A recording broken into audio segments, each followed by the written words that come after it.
Hello दोस्तों, स्वागत है आपका अपने ही यूट्यूब चैनल ऑनलाइन नव्या एकेडमी के इस नए वीडियो में। और आज की वीडियो में हम बात करने वाले हैं गढ़वाली शब्दों का जो गंधबोधक शब्दावली है, यानी कि ऐसे शब्द जिनसे हमें किसी भी दुर्गंध या सुगंध, किसी प्रकार की गंध का बोध होता है, तो ऐसे शब्दावली के बारे में पढ़ने वाले हैं। इसी से रिलेटेड क्वेश्चन अभी आपका जो 3 अगस्त को जो एग्जाम हुआ था उत्तराखंड पुलिस का, तो वहां पे गंधबोधक शब्द आपको छांटना था कि कौन सा निम्न में से आपके पास 4 शब्द दे दिए थे और वहां पे आपको बताना था कि कौन सा गंधबोधक नहीं है। इस प्रकार से क्वेश्चन आपके पास ट्रिपल पूछ रहा है, तो आपको पता होना चाहिए कि किसका क्या मतलब होता है और कौन सा शब्द किस प्रकार का है। तो इसी को ध्यान में रखते हुए आज का हम फोर्थ वीडियो डिस्कस करने वाले हैं, जहाँ पे पढ़ेंगे गंधबोधक शब्दावली के बारे में। तो अगर आप फर्स्ट टाइम चैनल पर आ रहे हैं तो चैनल को सब्सक्राइब जरूर कर लीजिएगा, बेल आइकन को जरूर प्रेस करना है और ऑल का नोटिफिकेशन आप ऑन कर ले, ताकि जो भी वीडियो अपलोड करता हूँ सबसे पहले आपके पास नोटिफिकेशन आ सके। तो चलिए स्टार्ट करते हैं आज का वीडियो। तो आज हम गंधबोधक शब्द के बारे में पढ़ने वाले हैं। जैसे कि क्या है, पहला आपके पास शब्द है कुकराण। कुकराण मतलब हो जाएगा है कि कुत्तों के शरीर से आने वाली जो दुर्गंध होती है उसको बोलते हैं कुकराण। ठीक है। कुतराण, कुतराण होता है सूती कपड़े जलाने की गंध जो आती है उसको बोलते हैं कुतराण। ठीक है। और एक होता है किकराण। एक को कुतराण और एक हो गया किकराण। तो कुतराण जो होती है वो सूती कपड़े जलने की दुर्गंध होती है, और किकराण जो होती है वो ऊनी कपड़े के जलने की गंध होती है। तो ऊनी कपड़ों को जब जलाते हैं उसको बोलते हैं किकराण, और जो सूती कपड़ों को जलाते हैं उसको बोलते हैं कुतराण। ठीक है।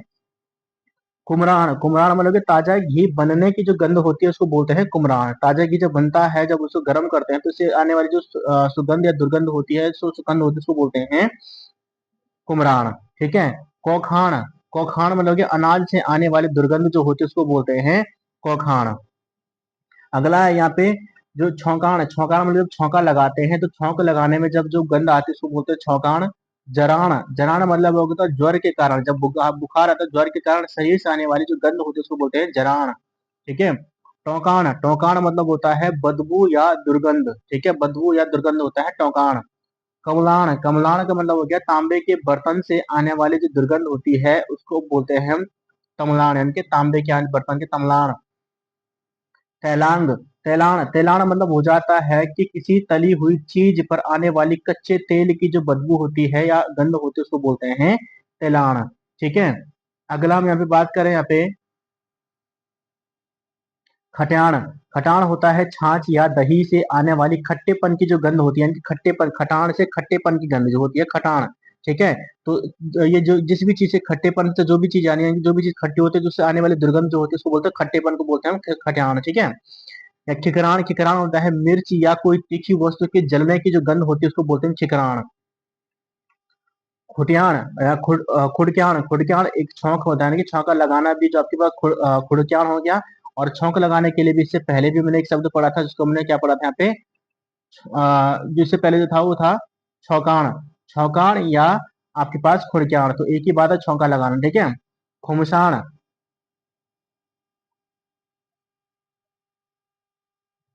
खुमसाण हो गया आपके पास पूरा पुराने अनाज से आने वाली जो गंध होती है वो आपके हो जाता है खुमसाण।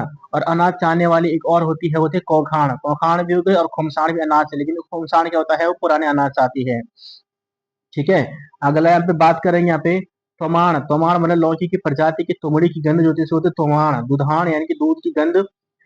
दौदाण, दौदाण मतलब हो गया कि भिगाई हुई दाल को पीसकर बनाए गए अधपके साग पर आने वाली गंध जो उसको बोलते हैं दौदाण।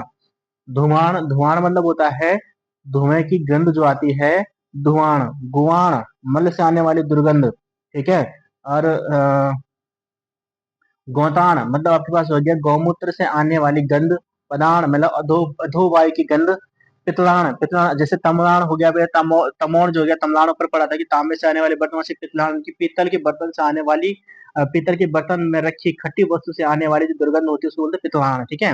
घियाण मतलब घी की गंध आपके पास आएगी, घियाण, घी की गंध हो जाएगी घियाण। चिलखान मतलब कच्चे तेल की गंध, चिलखान। चुराण, पेशाब की गंध। चौलाण मतलब चावलों के पानी से आने वाली गंध जो कि चौलाण। ठीक है। अगला आपके पास आ गया पिपराण।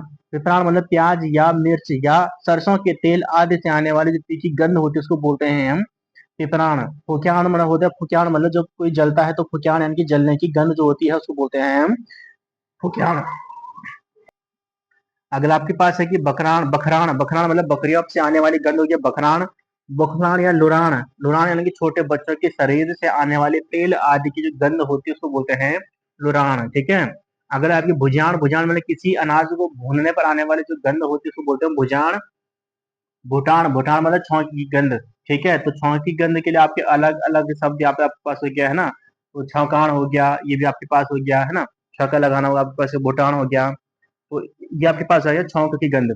भुगलाण, भुगलाण मतलब खराब घी की गंध जो होती है, भुगलाण हो गया। मछलियाण मतलब मछली की गंध। मटान मतलब मिट्टी की गंध। मूंगाण यानी कि मूंग दाल की गंध। मौलाण मतलब गोबर की गंध, मोलाण, ठीक है।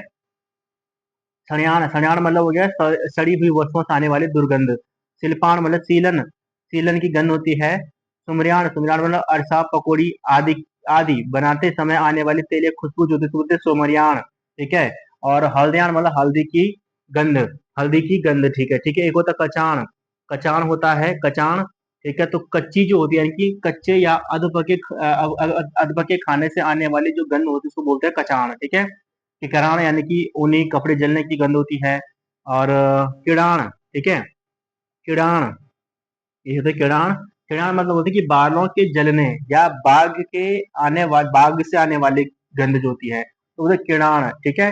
एक होता है किसराण, किसराण होता है। तो किसराण भी आपके पास क्या था, किसराण भी आपके पास होता है, सुगंध होती है, ठीक है। तो आपके पास पुलिस में क्वेश्चन पूछ लिया था कि चार शब्द आपको दे रहे थे और कहा था कि निम्न में से कौन सा शब्द जो है वो आ, गंध बोधक नहीं है। मेरे ख्याल से वहां पे एक किकराण था, है ना। एक किकराण उसमें था। और चार ऑप्शन थे, मुझे अभी याद ध्यान नहीं आ रहा ढंग से। एक ध्यान था और एक घमाण था। एक चौथा क्या था, वो थोड़ा भी मैं भूल रहा हूँ इसको। तो चार ऑप्शन दिए थे, तो जहां पर आपका घमाण जो था, घमाण मतलब होता है जब किसी भी चीज को हम धूप में सुखाने के लिए डालते हैं, घमियाना होता है जिसको, है ना। कोई अनाज जिसको हम बाहर धूप में सुखाने के लिए डालते हैं तो उसको बोलते हैं घमियाना या घमाण, ठीक है। या धूप लगना है या धूप की जो होती है उसको बोलते हैं घमाण बोलते हैं। तो गंधबोधक शब्द नहीं था। तो यहाँ पे इस तरीके से क्वेश्चन पूछा था कौन सा गंधबोधक शब्द नहीं है। क्या पता आपके पास नेक्स्ट इसी में दे देगा, आपके पास चार शब्द देगा, आपको पूछे कौन सा गंधबोधक शब्द है, या कौन सा फिर से पूछ ले कौन सा गंधबोधक शब्द नहीं है, या किसी अन्य तरीके से शब्द पूछ लेगा कि कौन सा निम्न में से कौन सा मकान से संबंधित शब्द नहीं है। तो मकान से संबंधित शब्द भी आपको अलग से पढ़ाऊंगा। बर्तनों से संबंधित शब्द पढ़ाऊंगा, ठीक है। जल से संबंधित शब्द पढ़ाऊंगा। लकड़ी से संबंधित होंगे, पत्थर से संबंधित होंगे। तो जैसे बचपन में गढ़वाली खेल खेले जो बच्चे खेलते थे उनके बारे में पढ़ेंगे। अनुभूति शब्द होते हैं, है ना। जैसे अनुभूति होती है, ध्वनि बोधक होते हैं, स्पर्श बोधक, स्वाद बोधक, समूह बोधक, संख्या बोधक। तो ये सारे शब्द जो हमें आपको अलग अलग वीडियो में पढ़ाने वाला हूँ, ठीक है। तो वीडियो के साथ या चैनल के साथ बने रहिएगा, और अगर आप फर्स्ट टाइम चैनल पर आते चैनल को सब्सक्राइब कर लीजिएगा, ठीक है। तो मिलते हैं जल्दी नई वीडियो के साथ, तब तक के लिए जय हिंद, जय भारत।